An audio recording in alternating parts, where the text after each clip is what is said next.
The Lord shall cause thee to be smitten before thine enemies. Thou shalt go out one way against them, and flee 7 ways before them, and shalt be removed into all the kingdoms of the earth. And thy carcass shall be meat unto all fowls of the air, and unto the beasts of the earth, and no man shall fray them away. The Lord will smite thee with the botch of Egypt, and with the emerods, and with the scab, and with the itch, whereof thou canst not be healed. The Lord shall smite thee with madness, and blindness, and astonishment of heart. And thou shalt grope at noonday, as the blind gropeth in darkness. And thou shalt not prosper in thy ways, and thou shalt be only oppressed and spoiled evermore. And no man shall save thee. Thou shalt betroth a wife, and another man shall lie with her. Thou shalt build an house, and thou shalt not dwell therein. Thou shalt plant a vineyard, and shalt not gather the grapes thereof. Thine ox shall be slain before thine eyes, and thou shalt not eat thereof. Thine ass shall be violently taken away from before thy face, and shall not be restored to thee. Thy sheep shall be given unto thine enemies, and thou shalt have none to rescue them. And thou shalt have none to rescue them. I know thy works and tribulation and poverty, but thou art rich. And I know the blasphemy of them which say they are Jews, and are not, but are the synagogue of Satan. Fear none of those things which thou shalt suffer. Behold, the devil shall cast some of you into prison, that ye may be tried, and ye shall have tribulation 10 days. Be thou faithful unto death, and I will give thee a crown of life.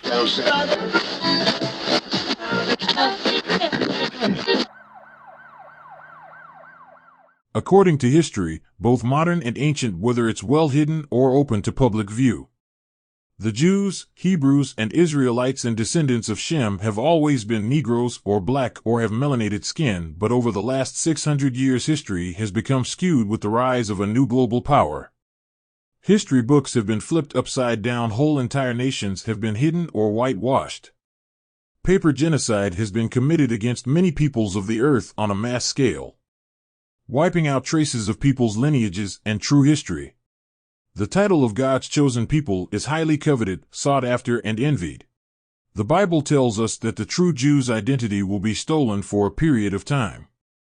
Abraham is told that his descendants will be put into slavery for 400 years. All over the scriptures we are told of the plight and prophecies of the children of Israel, whether it's in the future or past. Let's figure out who the Jews' enemies were. Revelation 2:9 tells us that there is a group of people pretending to be Jews, but are actually the synagogue of Satan. The sealed portion tells us of the priest of Mahaan, and of Lucifer's children and church, and how he will use evil nations to oppress God's children. The Testament of the 12 Patriarchs warns us of our future struggles and sins and captivity by our enemies, and why it happened. Most notably, the curses of Deuteronomy 28 describe down to a T what the true Jews should be going through. Through all the scriptures we can identify on this earth today who the true chosen people of the Most High are. There's not many nations on the earth today that match the descriptions of the curses and trials and tribulations in which the true Israelites were to go through and have gone through. In fact, there's so much evidence to prove that the so-called modern-day Caucasian Jews are a fraud and are the synagogue of Satan that the scriptures speak of. When did the Jews go from being dark-skinned or melanated copper-colored people to pale non-melanated skin? How can Ashkenazi Jews, who are no doubt the descendants of Japhet and Aslo, be the true children of Israel when it's already a fact they cannot trace their bloodline back to any of the patriarchs? Let's see what the president of Egypt had to say about the people who are now occupying Israel.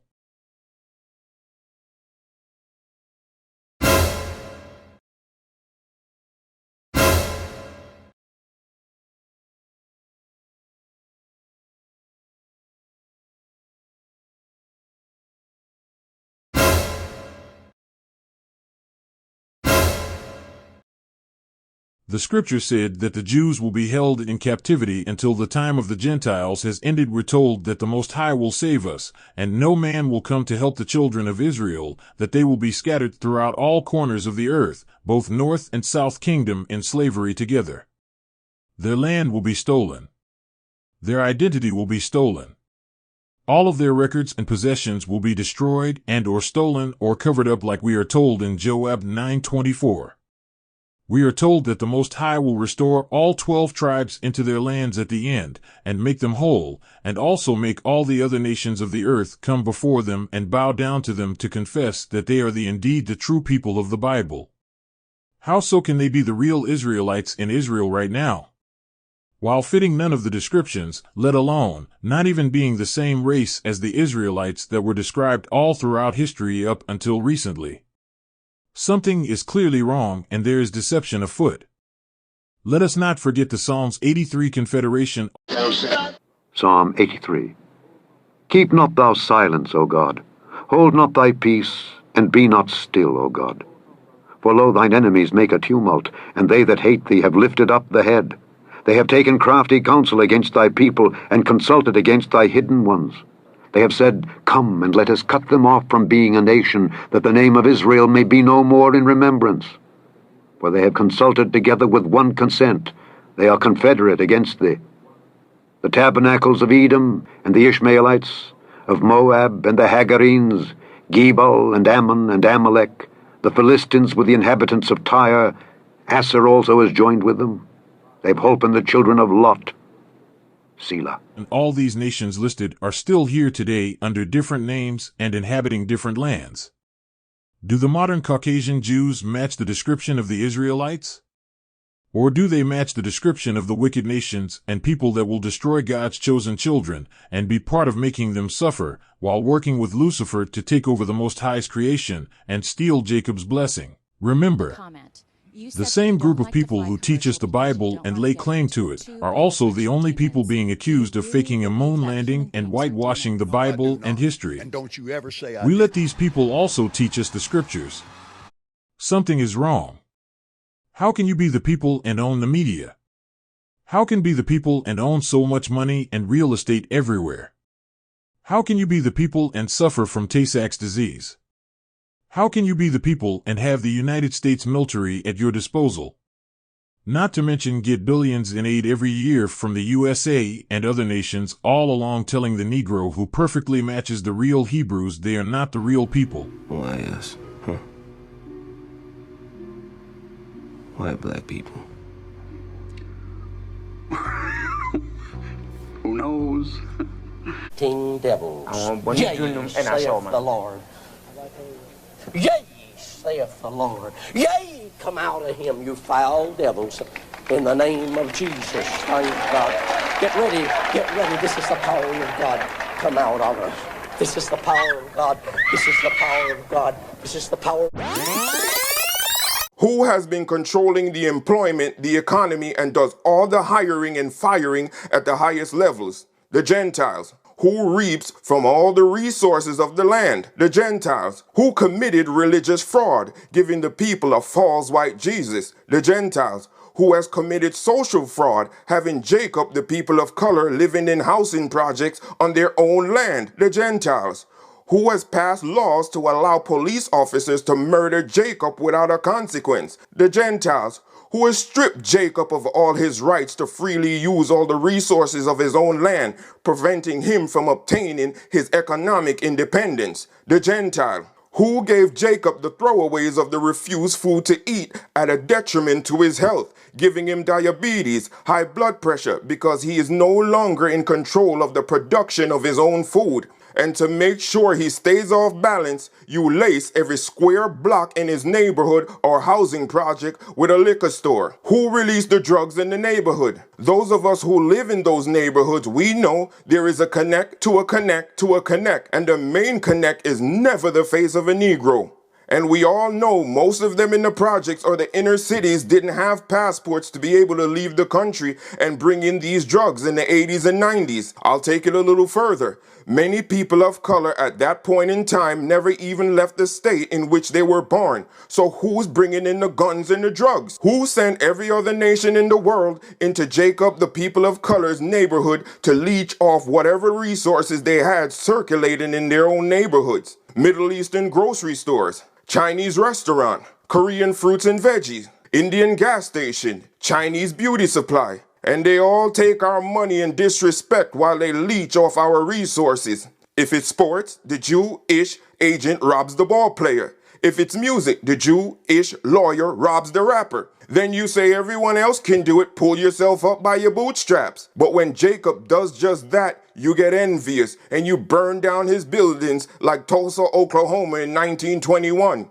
Cherokee, Seminole, Blackfoot Indian, Hebrew Negroes in Florida with land passed down to them from their ancestors who were here before the European, thriving businesses among themselves. But you wanted the land, so you burnt down the businesses and hung some of the residents. Removing them from the land, you built overpriced communities that the rightful owners can only dream of buying. This is the little talked about massacre in Ocoee, Florida, November 1920, another one of America's dirty secrets. Now when they want to rebuild, they're refused a loan. Who did this? Who did it? Who allowed it? Better yet, who was in power while this was going on, and why was the hand of justice spared? So how can you think that you or your seed will escape the justice of the Lord in the end of a cycle with the return of Michael? All these years when the people of color have suffered from your unjust laws or lawlessness, a system you set up, your judicial system, the cries of the many mothers and fathers fell on deaf ears. You turned your backs. Then the mothers and the fathers, having no choice, had to turn to the Lord, not even knowing his rightful name. We called him Jesus. The name was incorrect, but the plea for help was heartfelt, crying as only a black woman could cry. This time justice did not fall on deaf ears in the house of the Lord, nor did it enter into office of Chesed, the left hand of mercy. It entered into the ears of the Lord of Sabaoth, vengeance and justice. But timing was the key we had to endure. And now that time is done from the year 2020, and by 2025, 2026, your time of rulership is completely gone. You worship your leaders and politicians, but in these last days it's every man for himself. There is no leader of this nation. They know the prophecy and are acting accordingly. And you, the regular Caucasian, is oblivious to what is taking place. They didn't tell you you violated land laws and took land which is not yours. They didn't tell you at this time you are to go back to the land allotted to you and your father's generation. And if you intended to stay in America, you would have to cleave to Jacob to survive the justice. Yes, him, the same one you scorned. My father has a hell of a sense of humor. They didn't tell you the tree Japhet from which you came will be used as an emissary to bring you back home. They didn't tell you the government is sending all the riches and assets to Ukraine, all their military equipment, and moving their gold east. They're leaving you to fend for yourself, Gomer, without even offering you the chance, the free will, the option to change.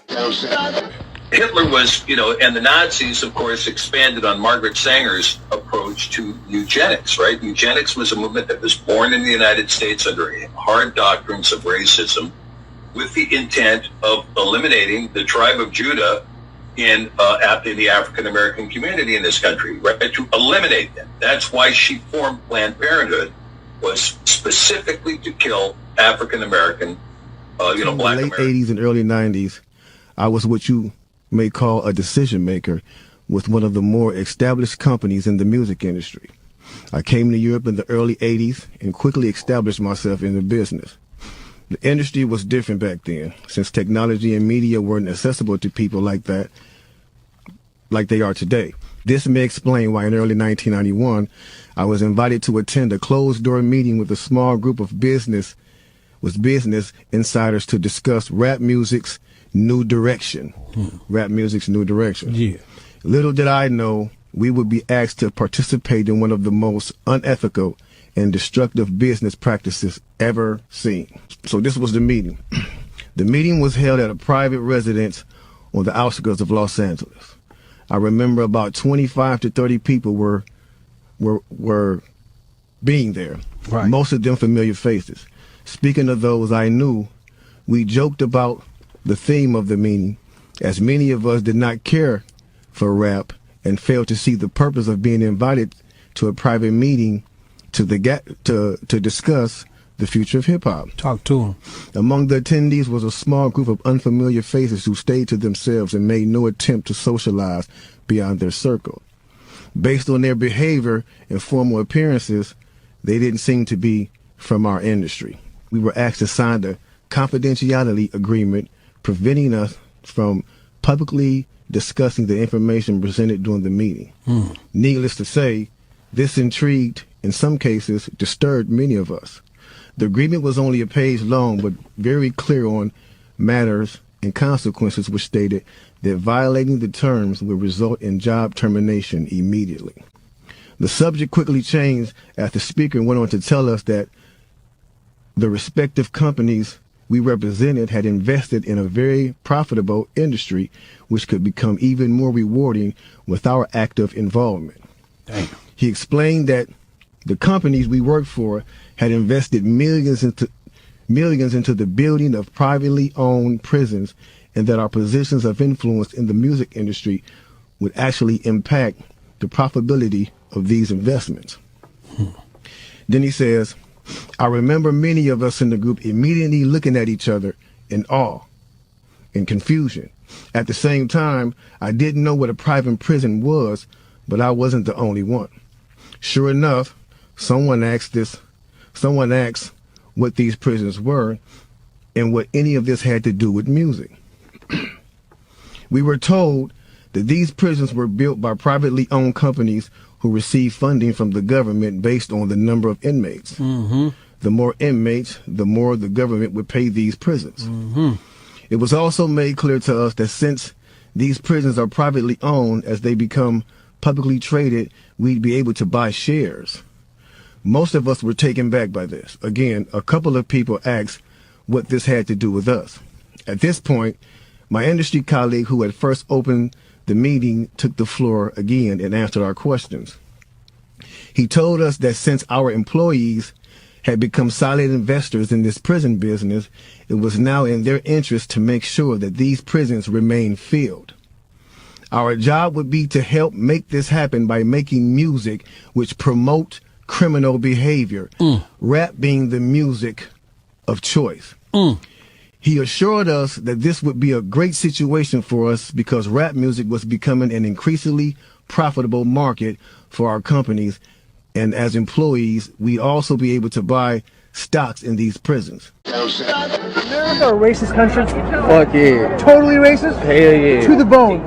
Yeah. You can be my friend in my face, but when you get around your peers, I know you call me a nigga. Do you think that's what I do?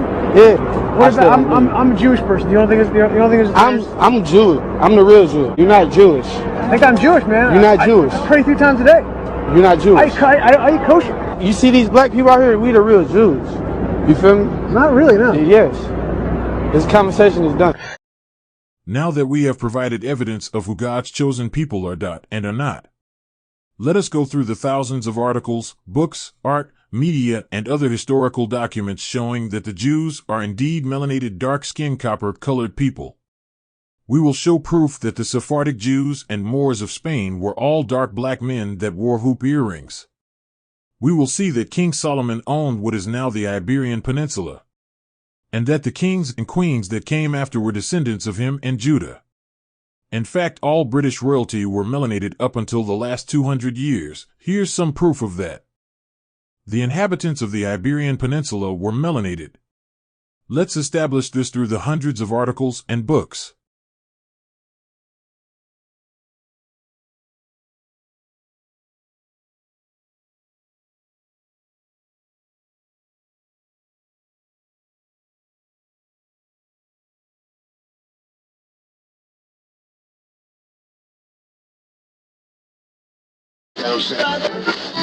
So we're going to read an article from 1873 titled Spain and the Hebrews. And in this article, it doesn't really go through the description of the Hebrews that lived in Spain. I got more articles for that, don't worry. But this one actually talks about the history of Hebrews and Jews and Israelites being in Spain and how Spain has always been a hot spot or a home for them and a land that they've called theirs. So let's read this article from 1873. In an article of this morning's issue headed "The Position of Spain," you justly remark, contrast that proud era with the presented, what a lesson it teaches. Allow me to call to the attention of your readers to one lesson which but very few will think of. When Spain was at the pinnacle of wealth, greatness, and glory, when the sun never set in her dominion, there dwelt in it a multitude of people, descendants of the ancient Hebrew race, possessed not only of great wealth, but also the representatives of arts and sciences. They maintained the most renowned universities and other seats of learning, and the lustre of poets, philosophers, astronomers, and physicians, thinkers, shed its light even to our days. At once, those hell-begotten twins, fanaticism and avarice, obtained the power and control over the bigoted monarch, and from that time the doom and unhappy country was sealed. No other country on the face of the earth has exhibited such a cruel, bloodthirsty malignity against the Jews, her best citizens, as Spain did. The heart sickens even now after a lapse of near 400 years at the reading of the fiendish, inhuman slaughter of hundreds of thousands inoffensive human beings, at the expulsion of the Jews, at the persecution and the torture, at the rate of the Holy Inquisition. Another article proving that Spain and Portugal paid tributaries to King Solomon. This article is titled The Return of the Jews. We're going to jump down here and we're going to start with this. We do not think during the most splendid periods of Jewish history they have ever exceeded 4 millions. But then their colonies and countries held tributary to Europe and Asia amounted to many millions more. For example, at one period, all Spain paid tribute to King Solomon, and all Spain and Portugal at this day are descendants of the Jews and Moors, and there are many thousands of Jews in both these countries, now adhering in secret to the ancient faith of their fathers. Why are they adhering to it in secret? Here's an article that says the Book of Jasher and other important documents were found in Spain. Also, an ancient tomb of a soldier of King Solomon was found in Spain too. Hebrews carried into Spain very important ancient manuscripts and scriptures. So now that we know that the Iberian Peninsula was inhabited by Negroes, we now learned that the Hebrews and Moors and King Solomon himself have been there or laid claim to the land. Who are the white people that dwell there now that claimed the land as theirs and say that there were no blacks in Spain unless they were slaves? Again, we're being lied to. Who are the white people that dwell in the Middle East and Israel right now when history tells us the Hebrew, Israelites, and Jews were all black or melanated? Are blacks in America trying to steal white people's identity? Or is it how it looks like? That evil Gentiles have been oppressing the children of Israel for 400 years and stealing their land and identity all over the world, just like what was prophesied. Who fits the description? Who matches the curses of Deuteronomy? After this 400 years of destruction that the Jews will go through, that the Hebrews will go through, we should be looking for them to come out, a remnant of them to come out on the other side of this. All knowledge, all wisdom, all land, all power that they lost, everything that they lost will be restored to them. That's who we should be looking at. That's who we should be looking for in these last days. But now we're being told to look at a group of people that can't even prove that they are the people, that have never proven that they are the people.